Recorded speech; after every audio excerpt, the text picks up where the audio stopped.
Hey everybody, it's me, it's Saul. Hey, today we have a very special conversation. I'm excited. Today we're talking with Dare Frank, and for people who don't maybe know who Dare is, I have to preface my Whoops. there she And is I'm losing my dropping. camera. Yeah. Dare is the only person in the world who I traveled 7 hours to get to her wedding, That's right. because I don't remember why. I had some other work obligation or something, but I drove 4 hours to get a plane and then 3 hours on the plane to see you get married, because that's how important you are to me. Well, thank you. It Mhm, means the mhm, world that you were there, mhm. obviously. Yes. So I'm gonna put the little graphic here. Dara is not only one of my dearest friends, and she knows all my secrets. She's I a do. brilliant experiential marketer and co-founder of Playhouse Design, which I'm really excited to hear more of, because you just emailed me like a week ago and said, "Hey, look at this thing I'm doing." Right. So usually I have to pretend to be surprised and excited when I talk to people, because I know like all the shit already, but this is I'm going to be hanging on every word, because I know Cool. nothing about this. But before we get in there, let's talk a little bit about experiential and stuff that you've been doing for a long time, because I keep telling people you're brilliant. Let's prove that I'm right here. So well, first of all, introduce yourself. I'm doing all the talking, and then I'll ask you a question. Hey, you love to talk, so we'll let you do it. But anyway, I'm Dara Frank. I live in Brooklyn, New York, and I am a marketer. I've been living and breathing experiential for the last decade. Before that, I was in the fashion industry, which is super similar, right? We have a starting concept and design. We have a consumer. The only difference is I'm building something now that is more short term with a long term goal and strategy. And I don't have any inventory. So I no longer have 6,000 hot pink sweatshirts sitting in a warehouse. I can build an amazing experience for a Comic-Con, for a client, and for a show. And the show gets released, it does well, and we learn some things for next time. So a little bit different. So you mentioned Comic-Con. Yep. Uh, I'm not going to let you sell yourself short. You did some really crazy, amazing things for Marvel, the Netflix Marvel shows at Comic-Con. Talk a little bit about that, and a lot of the stuff you've done. You've done stuff for all sorts of brands, but you've done a fair bit of work for television properties and things like that. So I'd love to just sort of hear just a little bit about some of the stuff you've done, because it's very impressive. People Thank should you. hear this stuff. So I think the really cool thing about working with television properties, or movie properties in general, is that you get to work alongside a really cool creative team, and the showrunner. And so you essentially have to translate their vision of the show into real life for consumers. Consumers have, a bit of investment in the show, emotional investment in this movie. They feel like they're a part of it. They know the characters. They feel like they're friends with them. And so how do you then convert that into real life so that when they show up to your experience, they're not disappointed or saying that doesn't look like the show, that's a different color scheme, etc. And so, for example, like Saul was saying, I was a part of the inaugural build for Netflix at Comic-Con 2017. It was the first year that Netflix decided to show up to Comic-Con. And what they basically said is, if we don't go and win, we don't want to go at all. And so how could we take Comic-Con by storm with Netflix, with a streaming service, and let Netflix win? And that was by only taking three of their biggest properties, combining it into a killer experience, and letting fans show up and make the decision for themselves whether they felt like they were in the Defenders scene, whether they were in, Hawkins, Indiana for Stranger Things, and whether they were a part of David Ayer's film Bright. And we transported consumers, 18,000 plus consumers, by the way, over the course of just a few days in San Diego, into three different worlds where they walked out saying, wow, we actually stepped into a movie scene. So that's very cool. So um One of the first things they teach you at consultant school is Mm, to take what the client or the person you're talking to, repeat it back to them in a different language, and make it feel like you're listening. So right. I'm gonna you know basically repeat back what you said. Okay. So you're saying that experiential marketing allows people to live your brand rather than just see an ad, and it creates a deeper emotion and impression. Is that correct? That is 1000% correct. There you go. I think, and I know, we quickly forget hashtags. We quickly forget things that we see posted on social, but people don't forget how you made them feel. Hmm. And with an experiential project, whether it be a stunt, whether it be a pop-up, whether it be at a trade show, etc., you're allowing people to feel a certain way. They can take those feelings home, they digest them, they think about them for years to come. They always go back to that moment that made them feel special. Hmm. Not only that, and I think it also resonates. You know, I believe this stuff resonates with everybody, but it also resonates far deeper with younger consumers. I think that whatever gen letter you want to call them, whatever, but people value XYZ, yeah. yeah, but people value experiences and word of mouth over an ad or something static. They want to feel something, and some of the things you created, are ridiculously cool, and you sort of followed through in everything that people were looking for. Thank you. I think that, social media, while obviously amazing, has created so much noise and a lot of clutter in people's lives, and Hmm. giving people an experience, especially, younger generation that spends so much time online, is something that's very special to them. Hmm. And also, with experiential and things like that, um, social media is noisy and clunky, Yeah, but there's a different level of social media when the brand isn't creating it themselves. So when you give people experiences, it's actually the springboard for earned traditional media, as the one kids thousand would say. percent.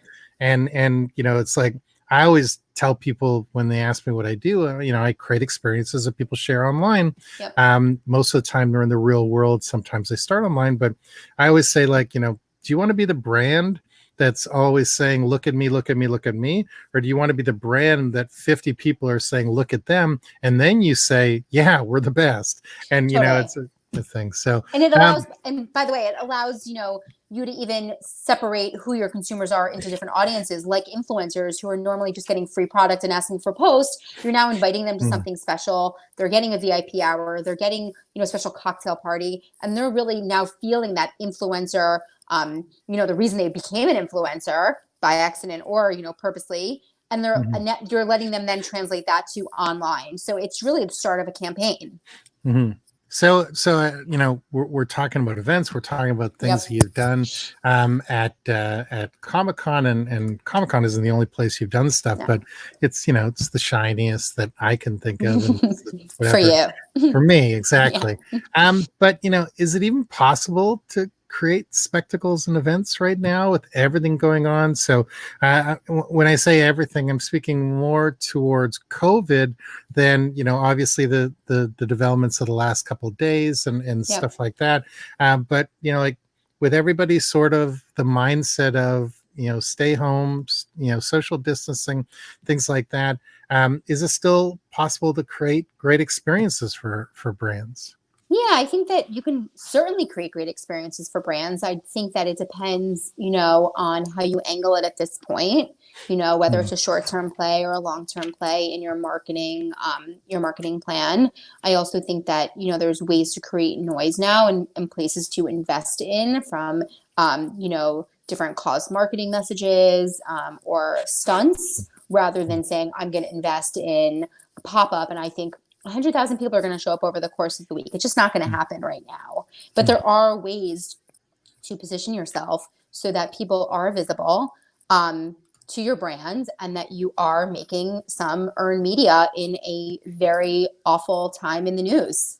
I don't know if you saw, I just posted, a little hello from Jenny Hmm. Gershon. She's the other person who knows all my secrets. So it's Oh, like, Jenny, we should talk. yes.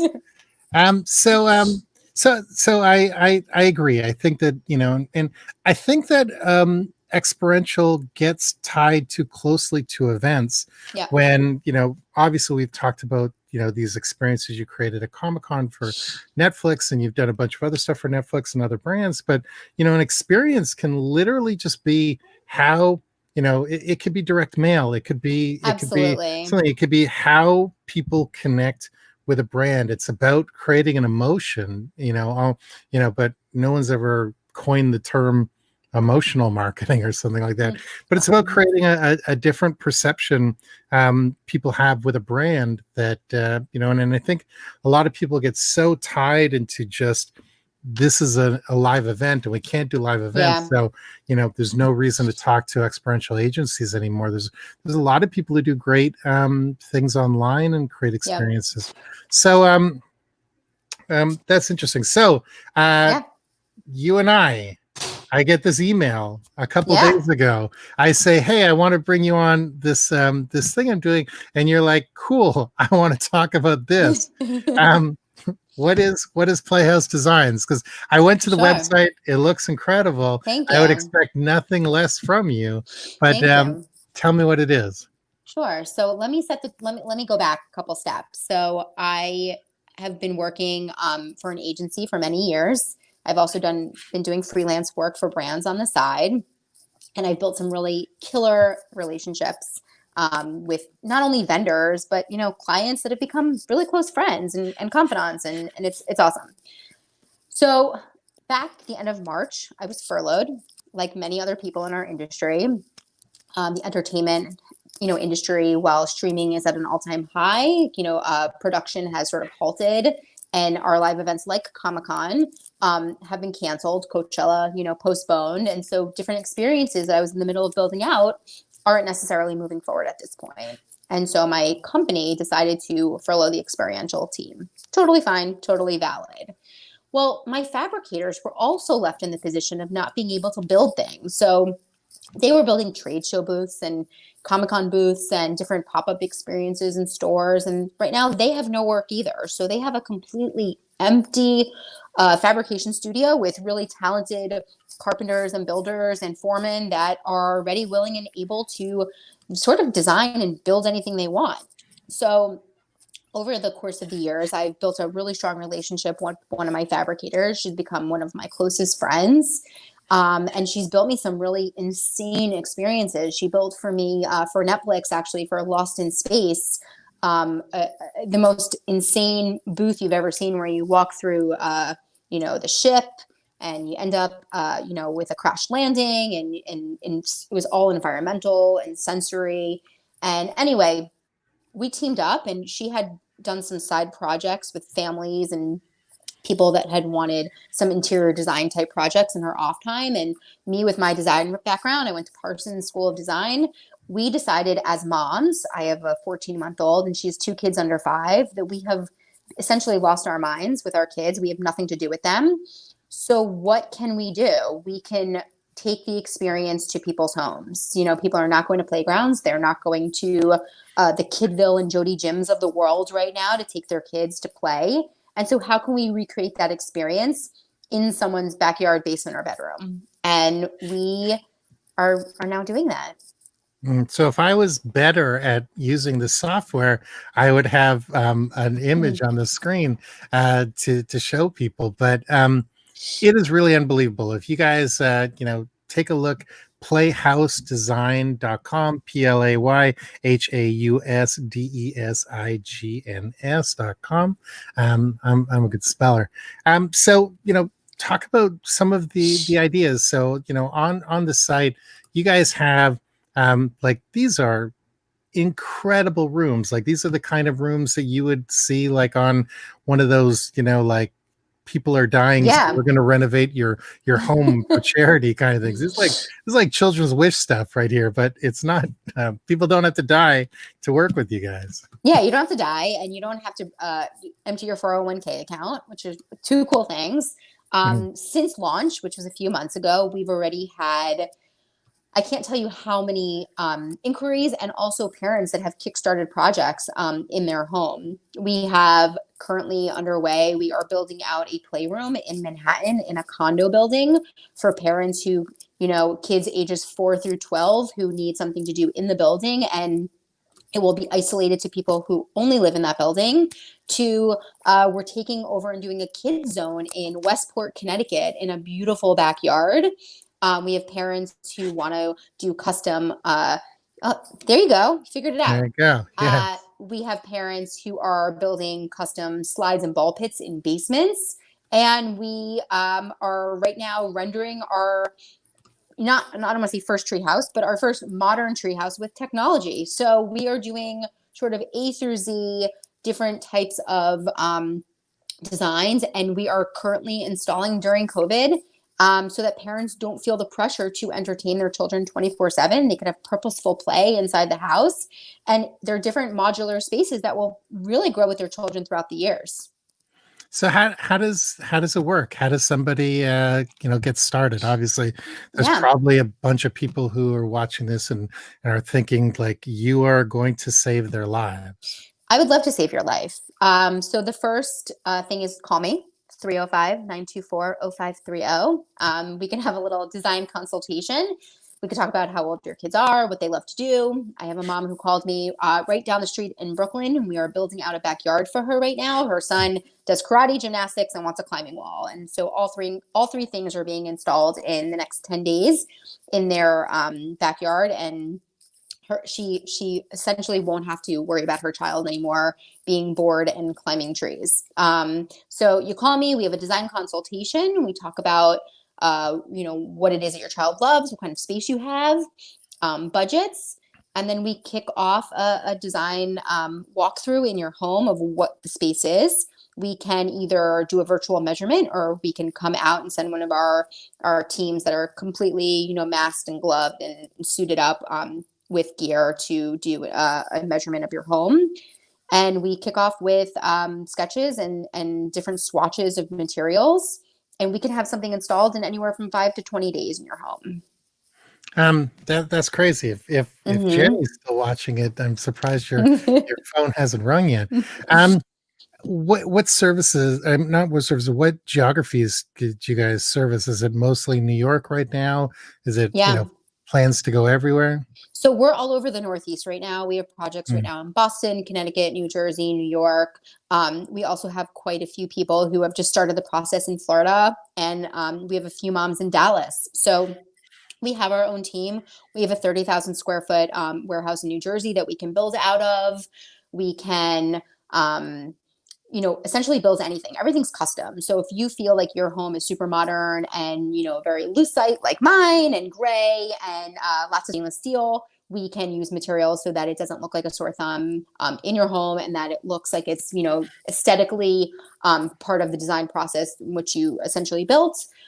We can also, do things that are kid friendly. If your kid loves Minnie Mouse, we can do Minnie Mouse. So we can build anything you want. Everything is custom and fabricated for your needs. Yes, people love you. All these comments are Okay, I love flooding it. in. There, Bring them there, on. there you go.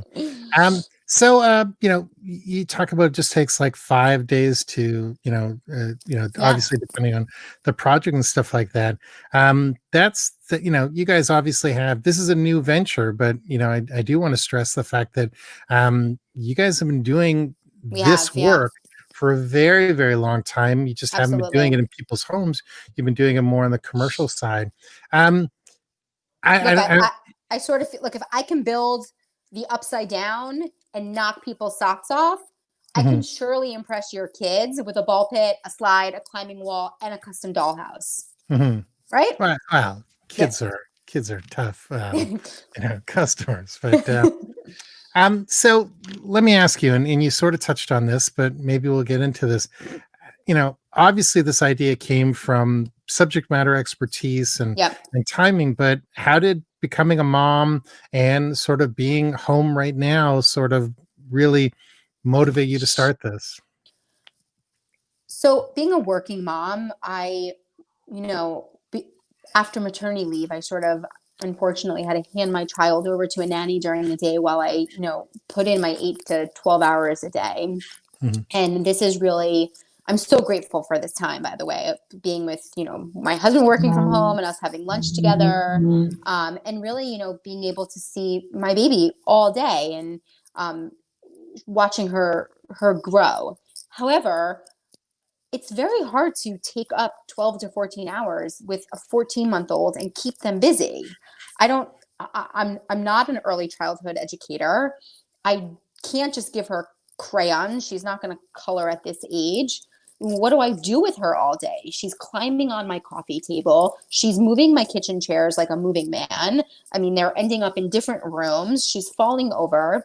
And how can I help moms like myself introduce purposeful play in their home so that if they need to walk away for 2 seconds and go to the bathroom, their children are safe, healthy, and also really growing and learning.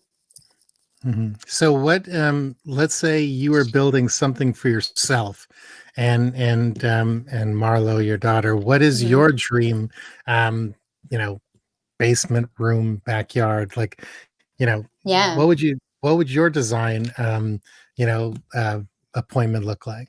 So one day when we move from Brooklyn, which by the way, love Brooklyn and don't ever want to leave, but one day we will have to leave and go to the suburbs because we will need more space. We're going to build out three things. We're going to build a life-size dollhouse for Marlo in the color of her choice with her own garden, so she can plant her own things around the house. So she can have her own things to take care of and a little bit of responsibility. We're going to build a tree house that's also going to dub as a homework station. And we're also going to build a slide that ends up in some sort of pool, ball pit, sand pit. We're not sure yet. It depends when that time comes, sort of what age she's at. And from a sensory standpoint, what makes sense for her. Mm-hmm. Oh, very cool. Yeah. So, what, let's just get back to sort of events for a little bit, and we Mm-hmm. can sort of bounce back and forth.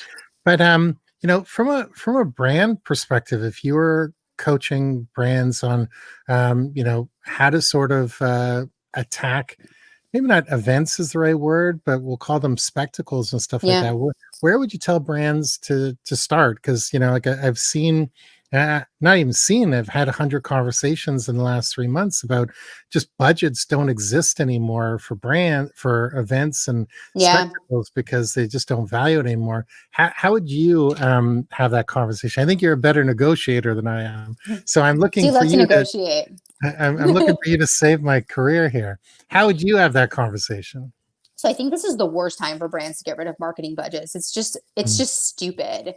This is the time to ramp up marketing budgets. This is the time mhm, people are listening, people are looking, and people are really, wanting to see something different in the market. So to get rid of marketing budgets, they're only shooting themselves in the foot for the long-term play. So that's first.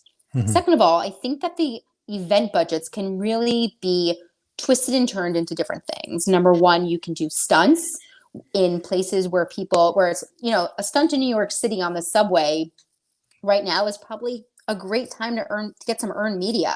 There's not a ton of people on the subway. It's safe for everybody. It's a high noise location. This is the time. Like, knock your socks off. Do it.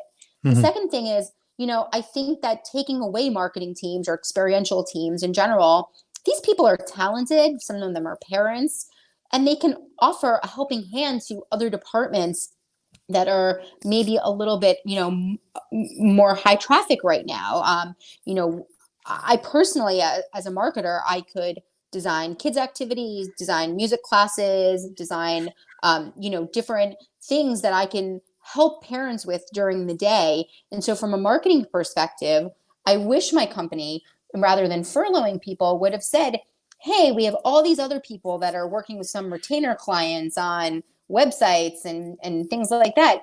Can you help do live streaming to the kids during the day? Can you help build an experience of how to build your own fort in your bathroom with mhm. using household products?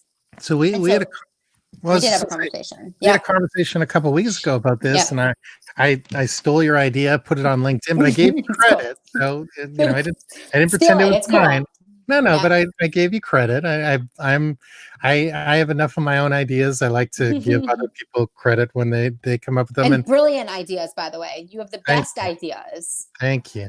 But one of the things you talked about, which I thought was so interesting and brilliant and smart, was, kind of instead of, and again, consulting school 101, Hmm. repeating what you just said, but basically instead of get rid of all these events people, let them make Yeah. events for not only their customers, but also their coworkers, because Yeah. production has gone down greatly. So if you had a company, the 1,000 employees or 500 employees, imagine, how your productivity is dipped because, they've Yeah. got kids, they've got things. And if you can actually mobilize your events team to create programs for the people you work for your customers, add value, not only your productivity going to raise, but exactly what you said, talk about earned media, you're going to end up in the news and people are going to talk Absolutely. about you. And I found a lot of the want to use the word cancellation for lack of a better word of a lot of Yep. programs and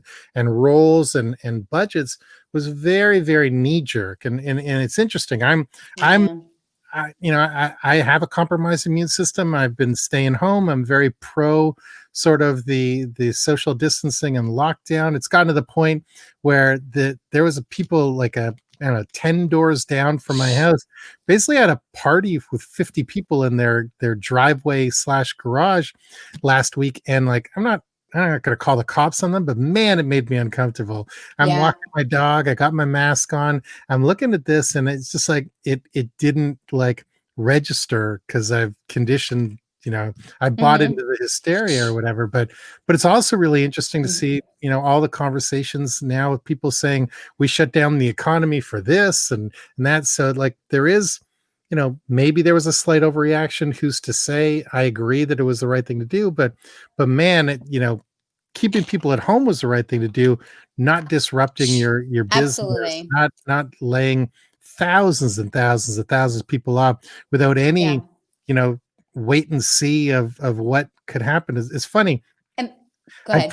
I preached so loudly at the beginning, companies that wait and see will Yep. lose, but I meant wait and see on like how to market, not wait and see. Like companies should have actually waited and seen before just cutting like departments and Absolutely. stuff like that. And by the way, there's great ways to engage people, and bring in new consumers just in a different way. Right now, promotions, online contests, including the whole family, food brands, doing bake-offs and things like that, recipe contests, coloring contests, all these different things from a promotional standpoint.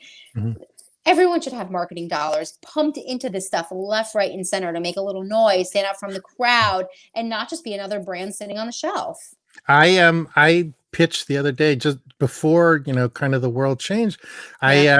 I was pitching really hard to do live versions of Family Feud, like Yeah. big crazy spectacles at conferences and have, competitors going up against each Yep. other and have all sorts of things. So obviously there's no more conferences, so we're not doing that. But I figured out how to do it virtually. I even figured out how to do Hollywood Squares on Zoom. So you have the 9 boxes and you Yeah. have all sorts of things. And every time I pitch these to people, they look at me like I'm speaking a whole other language. It's crazy. Yeah, unfortunately, I feel that people have almost been a bit too cautious with this and not taken Mhm, enough risk. And mhm, taking away those marketing budgets, they're throwing themselves in the grave. There are going to be other mhm, brands that have rose to the occasion, and we're going to see when we all bounce back and whatever our new normal means. There's going to mhm, be some people that have fallen off the map, and it's because they've been too overly cautious. Yeah, the main issue is a lot of times, and maybe I'm going to shoot myself in the foot when I say this, Again, but again. hey, who's been more reckless with their career than me? No Um, one. but the average tenure of a CMO right now is between 12 and 18 months.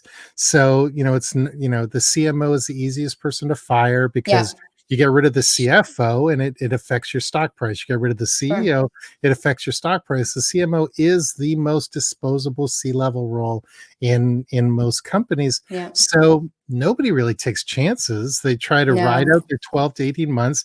They get their $3-4 million, Yeah. goodbye present. And, they either become an investor or they wait a year or two and take another CMO role. So I had a conversation with somebody recently who it like hurt my heart to have this conversation, because the guy basically said, I love your ideas. We should absolutely be doing this, but why should I take a chance? And I say, well, because if you don't take a chance, nothing great ever happens. He goes, but something's great has already happened.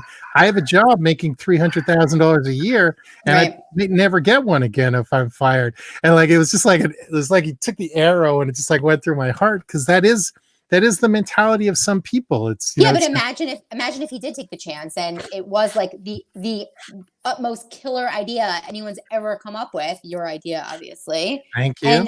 And he was able to extend his lifespan there to 20 years. He would be Mhm. like that groundbreaking CMO who was able to take the company from like zero to hero with your ideas. Well, I agree with you, and I made that case, but it's Yeah. it's just it's hard. Okay. Um, Tell people how to get in touch with you. Tell people why they should give you money and set up a consultation with Playhouse Design.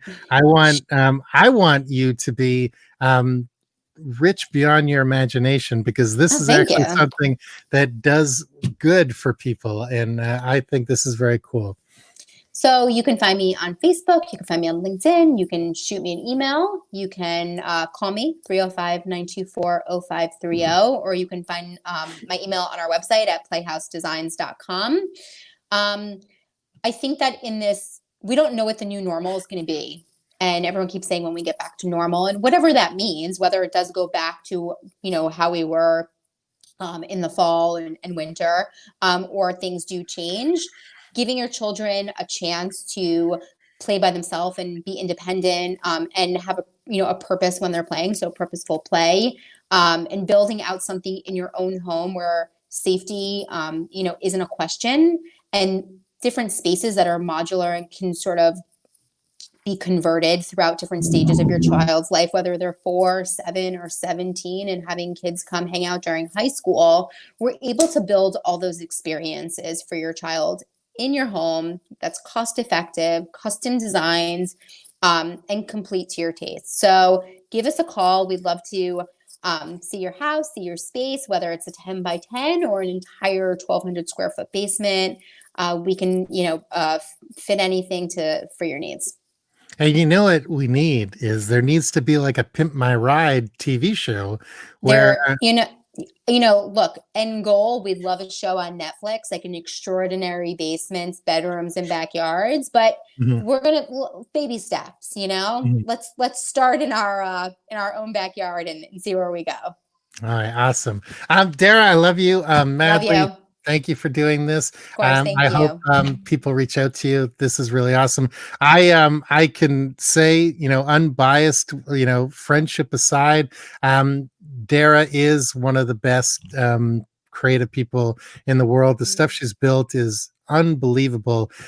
There's so many large scale activations that she's had her fingerprints on somehow, and gets like no credit for, because the brand is always the one that It's owns the okay. credit. But if you've been to Comic-Con, if you've been to E3, if you've been to, you know, upfronts, if you've been all over sort of Yeah. things, from big to small, some of the most recognizable brands in the world, to some brands that you probably only know of now because they've worked with Darren and people on her team.